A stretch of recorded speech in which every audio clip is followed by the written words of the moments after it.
Hi hello. இந்த வீடியோவில் நம்ம என்ன பார்க்க போகிறோம்னு பார்த்தீங்கன்னா BA English Indian writing in English first semester first year ஸ்டூடெண்ட்ஸ்க்கு.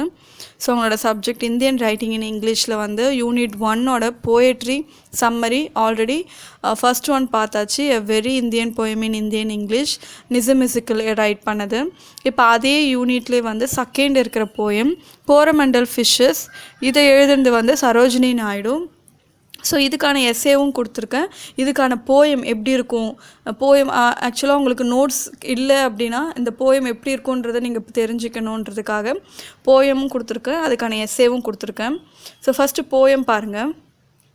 டோட்டலாக இந்த போயமில் வந்து 3 ஸ்டான்சாஸ் இருக்குது. இது சின்ன போயம் தான் when compared to other poem. So இதான் இந்த போயம். இது இப்படி தான் இருக்கும் பார்க்க. ரொம்ப சிம்பிள் இங்கிலீஷில் தான் வந்து எழுதியிருப்பாங்க சரோஜினி நாயுடு. ஓகே, இப்போ எஸ்ஸே பார்க்கலாம். சினாப்சிஸ் பாருங்கள்.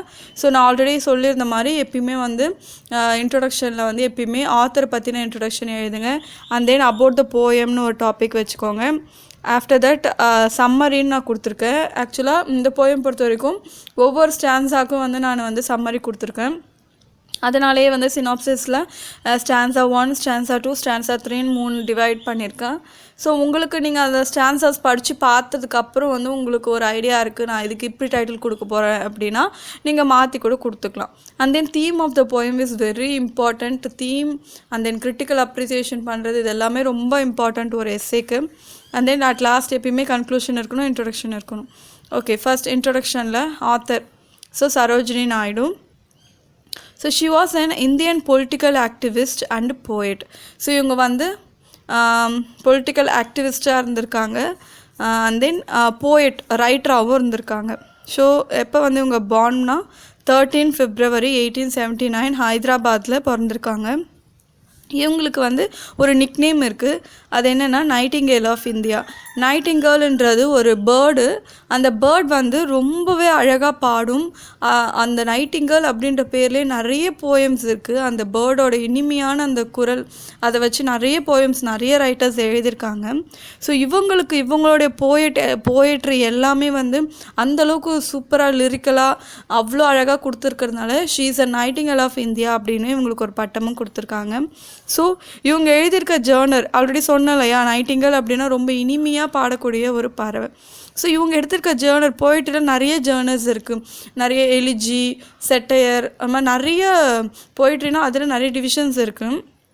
இவங்க எந்த மாதிரியான போயிட்ரி எழுதுகிறாங்கன்னு பார்த்தீங்கன்னா லிரிக்கல் போயிட்ரி தான் வந்து ஷி மோஸ்ட்லி ரைட் பண்ணுறாங்க. அண்ட் தென் இவங்களுடைய நோட்டபிள் ஒர்க்ஸ் ரொம்ப இதுதான் இவங்க எழுதுனதில் ரொம்ப தலை சிறந்த ஒர்க்ஸ் அப்படின்னா த கோல்டன் த்ரெஷோல்ட் அப்படின்ற ஒர்க்கு, இந்த பஜார்ஸ் ஆஃப் ஹைதராபாத், இந்த 2 ஒர்க்குமே வந்து ரொம்ப நோட்டபிளான ஒர்க்கு. ஸோ இவங்க எப்போ இறந்தாங்கன்னு பார்த்தீங்கன்னா லக்னோவில் 2 March 1949 இறந்துருக்காங்க. ஏஜ் அப்போ அவங்களுக்கு வந்து 70. ஓகே, இது வந்து ஆத்தர் இன்ட்ரொடக்ஷன் கொடுத்தாச்சு. நெக்ஸ்ட் அபவுட் த போயம் பார்க்க போகிறோம். ஸோ இந்த போயமோட நேம் என்ன, கோரமண்டல் ஃபிஷ்ஷஸ். ஸோ ஃபிஷ்ஷஸ் இது எதை பற்றி இருக்குது அப்படின்னு பார்த்தீங்கன்னா the poem Coromandel Fishes is about the fisherman. So fisherman மீனவர்கள் அவங்கள பற்றின கதை தான். Yet it metaphorically reflects the poet's desire for free India, and thus she encourages the people of the nation to hasten their struggle. The poem consists of 3 stanzas having 4 lines each. The rhyme scheme of the poem is AABB. Okay, so இந்த poem பொறுத்த வரைக்கும் ஃபிஷர்மேனை பற்றி, fisherman அவங்களுடைய life style எப்படி ஒரு ஹார்டான life style அவங்க வாடுறாங்க. ஒவ்வொரு நாளும் கடலுக்கு போயிட்டு வந்தால் உயிரோடு இருப்போமான்றதே வந்து ஒரு ரொம்ப நம்பிக்கை இல்லாத ஒரு வாழ்க்கை வாழ்ந்துட்டு இருக்காங்க. ரொம்ப கஷ்டமான ஒரு வாழ்க்கை. ஸோ அந்த மாதிரி வாழ்க்கையில் அந்த அவங்களுடைய லைஃப்பையும் நம்ம ஃப்ரீ இந்தியா ஆகணும், அப்போ வந்து இண்டிபெண்டன்ஸ் கிடைக்காத டைமில் ஸோ ஃப்ரீ இந்தியா ஆகணுன்ற பற்றி இது ரெண்டுத்தையுமே சேர்த்து ஒரு போயமாக நம்ம கொடுத்துருக்காங்க, ஒரு கம்பேரிசன் பண்ணி கொடுத்துருக்காங்க. மொத்தமாக இதில் 3 ஸ்டான்ஸாக இருக்குதுன்னு சொல்லியிருந்தேன். ஒவ்வொரு ஸ்டான்ஸாலையும் 4 lines இருக்கும். இதோட ரைம் ஸ்கீம் பார்த்தீங்கன்னா AABB. ஸோ ரைம் ஸ்கீம் பற்றி தெரிஞ்சவங்களுக்கு இது என்னன்னு தெரியும், தெரியாதவங்க ரைம் ஸ்கீம்னா என்னென்னு வந்து தெரிஞ்சுக்கோங்க. ஸோ ரைமிங் வேர்ட் தெரிஞ்சாலே போதும். Rhyme scheme is very simple. Okay, next stanza 1 summary. இதுக்கப்புறம் பார்க்க ஆரம்பிக்கலாம். ஸ்டான்ஸா 1ல் என்ன சொல்லியிருக்காங்கன்னு பாருங்கள். ஸோ இதில் வந்து நான் ஆல்ரெடி சொல்லியிருந்தேன், ஒரு போயட்ரியில் எஸ்ஸே எழுதுகிறோம் அப்படின்னா நடுவில் வந்து போயம் லைன்ஸ் சேர்த்தோன்னா இன்னமும் நிறைய கண்டென்ட் கிடைச்ச மாதிரி இருக்கும், பார்க்கவும் நல்லாயிருக்கும் அப்படின்னு சொல்லியிருந்தேன். ஸோ இதில் வந்து போயம் லைன்ஸ் நான் தனியாக கொடுக்கல, போயம் லைன்ஸையே நடுவில் அந்த சென்டென்ஸ்குள்ளே வச்சு எக்ஸ்பிளைன் பண்ணியிருக்கேன். ஸோ எக்ஸ்ட்ராவாக நம்ம போயம் லைன்ஸ் எழுதணுன்ற அவசியம் இல்லை. ஸோ இதில் இப்படி நான் பண்ணியிருக்கேன். அந்த ஒரு ஸ்டைல் பார்த்தோம், இப்போ இந்த ஒரு ஸ்டைல் பாருங்கள். The poet asks the fisherman to rise as the day is about to appear. She uses some symbols to describe this. First, she says that the awakening skies pray to the morning light, which means that the sky which was sleeping in the night has woken up and is welcoming the light. Here the poet uses personification by using awakening, a human activity, for the sky, a non-living thing. Okay, இந்த paragraph பொறுத்த வரைக்கும் என்ன சொல்கிறாங்கன்னா, fisherman இப்போ வந்து அதாவது விடிய போகுது, அதாவது ஆஸ் த டே வந்து அப்பியர் ஆக போகுது, எல்லோரும் வந்து ரைஸ் ஆகுங்க, அதாவது தூங்கிட்டு இருப்பாங்க இல்லையா நைட்டு, எல்லோரும் வந்து எழுந்துருங்க, எல்லோரும் ரைஸ் ஆகுங்க, டே விடிய போகுது அப்படின்றத நிறைய சிம்பிள்ஸ் யூஸ் பண்ணி இவங்க சொல்லியிருக்காங்க. அதாவது என்ன சிம்பிள்ஸ்னால், இது போயம் லைன் தான் இது, the wakening skies pray to the morning light. ஏன் அப்படி சொல்கிறாங்கன்னா, இந்த ஸ்கை வந்து which was sleeping in the night, நைட்டில் வந்து டார்க்காக இருக்குது இல்லையா, அந்த வெளிச்சம் இல்லை இல்லையா, அப்போ தூங்கிட்டு இருக்குது, இப்போ வந்து லைட் வெளிச்சம் வர ஆரம்பிக்குது. ஸோ இது எப்படி சொல்கிறாங்கன்னா, பை யூஸிங் பர்சனிஃபிகேஷன் அப்படின்னா ஒரு லிவிங் திங் கூட ஒரு நான் லிவிங் திங்கை கம்பேர் பண்ணும்போது அதை பர்சனிஃபிகேஷன் அப்படின்னு சொல்லுவோம். ஸோ வேக்கனிங் அப்படின்ற ஒரு ஆக்டிவிட்டி ஒரு ஹியூமன் ஆக்டிவிட்டி, அதாவது எழுந்திருக்கிறது அப்படின்றது ஒரு ஹியூமன் பண்ணுற ஆக்டிவிட்டி. ஸோ அதை வந்து ஒரு ஸ்கை கூட ஒரு நான் லிவிங் திங் கூட கம்பேர் பண்ணுறாங்க. ஸோ அதனால இதை பர்சனிஃபிகேஷன் அப்படின்னு சொல்கிறாங்க. ஓகே, நெக்ஸ்ட் பாருங்க. She says the wind lies asleep in the arms of the dawn like a child that he has cried all night. So இதுவும் போயம் லைன்ஸ், அந்த டாக்ல கொடுத்துருக்கிறது எல்லாமே போயம் லைன்ஸ் தான். ஸோ இந்த போயம் லைன்ஸில் என்ன சொல்கிறாங்கன்னா, the sea wind that leads to the storm is now calm because the morning which is about to come. Okay, night நேரத்தில் வந்து நீங்கள் இப்போ கடலோரத்தில் இருக்கிறவங்கள கேட்டு பார்த்தீங்கன்னா தெரியும், நைட் நேரத்தில் அவங்க தூங்கும்போது கடலோடைய அலைகள் சத்தம் வந்து ரொம்பவே வந்து அதிகமாக இருக்கும். ஏன்னா எல்லாமே அமைதியானதுக்கப்புறம் அதோடைய சவுண்டு தான் வந்து இருக்கும். அப்போ வந்து ரொம்பவே அதிகமாக வந்து அந்த சவுண்டு கேட்டுகிட்டே இருக்கும். அந்த சவுண்டுலாம் இப்போ வந்து கம்மியாயிடுச்சு. ஏன் அப்படின்னு காமாக ஆகிடுச்சு, ஏன்னா இப்போ மார்னிங் வரப்போகுதுன்றதுனால வந்து கம்மியாயிடுச்சு. Thus, the wind is just like the child which kept crying throughout the night and now she is quiet. So அதே மாதிரி குழந்தைங்க, இப்போ பிறந்த குழந்தைங்க ஒரு 3 months 4 months பேபிஸ்லாம் பார்த்தீங்கன்னா நைட்டு ஃபுல்லாக வந்து அழுதுகிட்டே இருக்கும். ஆனால் மார்னிங் அழாது. அந்த நைட் நேரத்தில் அந்த இருட்டுன்ற ஒரு விஷயத்தினால பயந்து அழுதா, இல்லை அது ஒரு சில குழந்தைங்களுக்கு அது பழக்கமாகவே இருக்கும். நைட் நேரம் ஃபுல்லாக அழுதுகிட்டே இருப்பாங்க. பகலில் வந்து தூங்காமல் விளையாடிக்கிட்டு ஜாலியாக வந்து இப்படியே வந்து இருப்பாங்க. ஸோ இந்த மாதிரி ஒரு குழந்தை கூட கம்பேர் பண்ணுறாங்க. ஒரு குழந்தை மாதிரி இந்த விண்டு நைட் ஃபுல்லாக நைட் ஃபுல்லாக அந்த சத்தம் கேட்டுகிட்டே இருக்கும். ஆனால் காலையில் ஆனால் வந்து குவைட்டாக ஆகிடும் இல்லையா. ஸோ அது கூட கம்பேர் பண்ணுறாங்க. ஹியர் த போயிட், இந்த இடத்துல போயிட் என்ன ஒரு இப்போ ஃபிகர் ஆஃப் ஸ்பீச் யூஸ் பண்ணியிருக்காருன்னு பார்த்தீங்கன்னா சிமிலி அப்படின்னா லைக் ஆஸ் அப்படின்னு வந்தாலே சிமிலி சொல்லுவோம். ஸோ இந்த சென்டென்ஸில் ஆக்சுவலாக இந்த பேராகிராஃபில் இருக்க அந்த டார்க் லைன்ஸில் பாருங்கள், அந்த போயம் லைன்ஸ்னு சொல்லியிருந்தேன். அந்த லைக் அ சைல்டு, அந்த லைக்ன்ற வேர்டு யூஸ் பண்ணியிருக்கிறதுனால இதை சிமிலின்னு சொல்கிறாங்க. Next, according to the poet, the fisherman should collect their nets from the seashore and take their boats because the tide is full of wealth and they are the kings. They just need to go to the sea to capture the wealth that is theirs. Hence they should Hari. இப்போ என்ன ஆயிடுச்சுன்னா, எல்லோரும் எழுந்துருங்க, விடிய போகுதுன்னு சொன்னாங்க. இப்போ morning வந்துடுச்சு. ஸோ இப்போ என்ன ஆயிடுச்சுன்னா, போய்ட் அவங்கள பொறுத்த வரைக்கும் அக்கார்டிங் டு த போய்ட் அவங்க வியூ என்ன சொல்கிறாங்க அப்படின்னா, ஃபிஷர்மேன் இப்போ என்ன பண்ணுறாங்க அப்படின்னா, அவங்களோட நெட் எல்லாமே கலெக்ட் பண்ணி எடுத்துக்கிட்டு சீஷோர் கிட்ட கடல்கிட்ட போகிறாங்க. அவங்க போட் எடுத்துக்கிட்டு வந்து போகிறாங்க கடலுக்குள்ளே. ஏன் அப்படின்னு பார்த்தீங்கன்னா, இப்போ இந்த டைமில் அந்த மார்னிங் டைமில் எப்படி இருக்குது கடல் அப்படின்னா, ஃபுல் ஆஃப் வெல்த்தாக இருக்குது. வெல்த்னா ரொம்ப நிறைய ஃபிஷ்ஷஸ், நிறைய சீகல்ஸ் எல்லாமே அங்கே வந்து நிறைய இருக்குது, நிறைய ஃபிஷ். இப்போ அவங்க வந்து ஒரு ராஜா மாதிரி, they are to be like king மாதிரி இருக்காங்க. அவங்க அந்த வெல்த் எல்லாமே போய் கேப்சர் பண்ணி, அந்த ஃபிஷ்ஷஸ்லாம் கேப்சர் பண்ணி எடுத்துகிட்டு வர போகணும். ஸோ சீக்கிரமாக போய் எடுத்துகிட்டு வரணும் அப்படின்னு சொல்கிறாங்க. இதான் வந்து ஸ்டான்ஸா 1ல் அந்த 4 லைனில் சொல்லியிருக்க விஷயம். நெக்ஸ்ட் ஸ்டான்ஸா 2 பாருங்கள். The poet asks the fisherman to do everything fast. போயிட்டு என்ன சொல்கிறாங்கன்னா ஃபிஷர்மேன் கிட்ட எல்லாத்தையுமே கொஞ்சம் சீக்கிரமாக ஹரியப் சீக்கிரமாக பண்ணுங்க. The girls call is a symbol used to depict that morning is near. So விடியறதுக்குள்ளே அந்த விடிய காலையில் போகணும். விடிஞ்சதுக்கப்புறம் சூரியன் வந்ததுக்கப்புறம் போகிறதில்ல, அந்த விடிய காலையில் அந்த வெளிச்சம் படுறதுக்கு முன்னாடி சீக்கிரமாக போகணும். கேர்ள்ஸ் கால் சீகல், அந்த கடல் பறவைன்னு சொல்லுவாங்க. சீகல் அப்படின்னா ஒரு மாதிரி ஆஷ் கலர் இருக்கும். அதோட கால்கள்லாம் குட்டி குட்டியாக பார்க்க அழகாக சின்னதாக ஒரு பேர்டு இருக்கும். அந்த கடலோரத்தில் பார்த்திங்கன்னா இருக்கும் இந்த பறவை. ஸோ அந்த பறவை கத்துற சவுண்டு கேட்கும் போதே நம்ம வந்து அங்கே நிறைய வெல்த் இருக்குது, மார்னிங் வரப்போகுதுன்ற விஷயம்லாம் வந்து அவங்களுக்கு தெரியும். ஸோ சீக்கிரம் ஹரியப் அப்படின்னு போயட் சொல்கிறாங்க.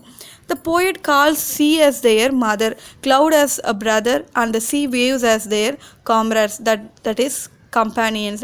ஸோ இதுவுமே வந்து போயம் லைன் தான். இதில் என்ன சொல்கிறாங்கன்னா கடலுன்றது ஒரு அம்மா மாதிரி, ஒரு மதர் மாதிரி, க்ளவுட் அந்த மேகங்கள் எல்லாமே வந்து ஒரு பிரதர்ஸ் மாதிரி அவங்களுக்கு, மற்ற சீ வியூஸ் அது கடல் அலைகள் வந்து அவங்களுக்கு ஒரு கூட துணைக்கு வர ஒரு நண்பர்கள் மாதிரி. ஸோ இவங்க எல்லாரோடைய ஹெல்ப்பில் தான் வந்து இவங்க எல்லாருமே நம்மளோட ஃபேமிலி, இவங்க எல்லாரோட ஹெல்ப்லேயும் தான் வந்து நம்ம வந்து அவங்களுக்கு வேண்டிய விஷயங்கள்லாம் அவங்களுக்கு கிடைக்கிது. அவங்களுக்கு இவங்க ஹெல்ப்னால தான் வந்து அவங்களுக்கு வேண்டிய ஃபிஷ்ஷஸ்லாம் கிடைக்கிது, அவங்க பத்திரமா போயிட்டு திரும்ப வீட்டுக்கு வர முடியுது அப்படின்னு சொல்கிறாங்க. She urges the other not fear, because even if they could not return back by the sunset, the sea god, which according to her holds the sea storm by the hair with the save them. இப்போ நிறைய சொன்னலையா, கடலுக்கு போனாலே வந்து வாழ்க்கை என்ன சொல்கிறது, திரும்ப வருவாங்களா வரமாட்டாங்களான்ற ஒரு பயம் பதற்றத்தோடையே வந்து வாழ்ந்துட்டு இருப்பாங்க. ஸோ சப்போஸ் இந்த சன்செட்குள்ளே அவங்க திரும்பி வரலை அப்படின்னா வந்து யாருமே பயப்பட தேவையில்லை. நம்மளோட சீ காட் அக்கார்டிங் டு அவங்கள பொறுத்த வரைக்கும் கடல் தாய், அந்த கடல் தெய்வம்ன்றது வந்து அவங்களோட முடி, அவங்களோட ஹேர் இருக்கு இல்லையா, அதை வச்சு வரக்கூடிய சீ ஸ்டாம்லாம் வரதுனால, அந்த புயல் உருவாகிறதுனால தான் அங்கே கப்பல் கவர்ந்து நிறைய அசம்பாவிதங்கள்லாம் நடக்க வேண்டியதாக இருக்குது. அவங்க வந்து அப்படி எதுவும் வர முடியாமல் தடுப்பாங்க அப்படின்னு சொல்லி நம்ம ஆத்தர் சொல்கிறாங்க. இதுதான் ஸ்டான்ஸா 2ல் கொடுத்துருக்கிறது. ஸ்டான்ஸா 3 பாருங்கள். She also says that the coconut glad gives shade, and the sweet fragrance of the mango grove is soothing. Moreover, the sights of the sands on a full moon is very beautiful, mixed with the voice of the birds yearly at the dawn. So இதில் என்ன சொல்ல வராங்கன்னா, 3rd ஸ்டான்ஸால் இப்போ coconut Claude, அந்த coconut ட்ரீயில் இருக்கிற அந்த இலைகள்லாம் அந்த நீட்டாக இருக்கும் இல்லையா, ஸோ அதெல்லாம் வந்து நிழல் தரும். அது எவ்வளோ அழகாக இருக்கும். அது மட்டும் இல்லாமல் அங்கே இருக்க ஸ்மெல், அந்த மேங்கோ க்ரோவ்லேருந்து வர ஸ்மெல்ஸு, அது மட்டும் இல்லாமல் ஒரு ஃபுல் மூன் பார்க்குறது எவ்வளோ அழகான ஒரு விஷயம். ஸோ அந்த ஃபுல் மூன், அது கூடவே வந்து பேர்ட்ஸோட சவுண்டு, அந்த இயர்லி டான், அந்த டைமில், அந்த டான்னா மார்னிங், அந்த மார்னிங் டைமில் இவ்வளோ விஷயங்கள், இவ்வளோ ஸ்வீட்னஸ் தந்தாலுமே இதை விட ஸ்வீட்டர் என்ன அப்படின்னு சொல்கிறாங்கன்னா, பட் பியாண்ட் ஆல் திஸ், இவ்வளோ நல்ல விஷயங்கள், இவ்வளோ ஸ்வீட் இருந்தாலுமே the kiss of the spray and the dance of the wild foam in joy is far sweeter.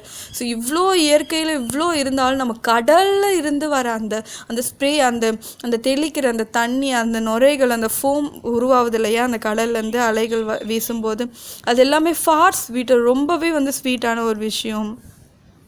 So she asked the fisher folks to row their catamaran to the edge of the border, the horizon, where the low sky appears to unite with the sea. So இப்போ வந்து இந்த அரிசான் கிட்டே போயிட்டாங்க. அரிசான் அப்படின்றது எந்த இடத்த சொல்கிறாங்கன்னா, இப்போ கடலும் வந்து மேகமும் ஒன்றா சேர்ற மாதிரி நம்ம கரையில் நின்று பார்க்கும்போது கடலும் அந்த மேகமும் வந்து ஒன்றா டச் பண்ணிகிட்டு இருக்க மாதிரி, ஒரே லைனில் டச் பண்ணிட்டு இருக்கும்போது நமக்கு இடையிருந்து பார்க்கும்போது தெரியும். But actually that was not true. நம்ம கண்ணுக்கு அப்படி தெரியும். ஸோ அந்த மாதிரி வந்து இப்போ இருக்குது. அரிசானில் இருக்காங்க அவங்க கேட்டமரான் அந்த போட்டில்.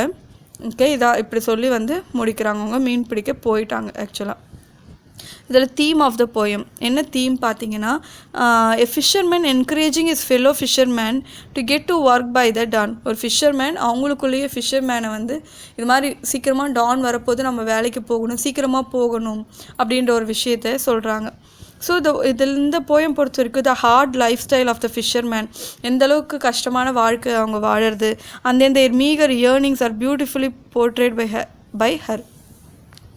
அவங்களுடைய டே பை டே ஏர்னிங்ஸ்க்காக அவங்க எந்த அளவுக்கு கஷ்டப்படுறாங்க, எந்த அளவுக்கு அதில் வந்து அவங்க துன்பங்கள் பட வேண்டியது இருக்குன்ற எல்லா விஷயங்களையும் ரொம்பவே பியூட்டிஃபுல்லாக போர்ட்ரே பண்ணியிருக்காங்க.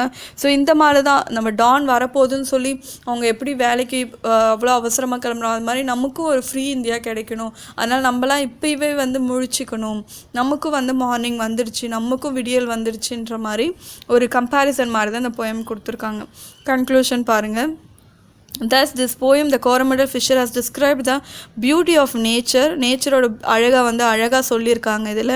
And then folk culture of Coromandel coast of India. இந்தியாவில் இருக்க கோரமண்டல் கோஸ்ட் அந்த பகுதியில் இருக்க கல்ச்சரையும் வந்து நமக்கு சொல்லியிருக்காங்க.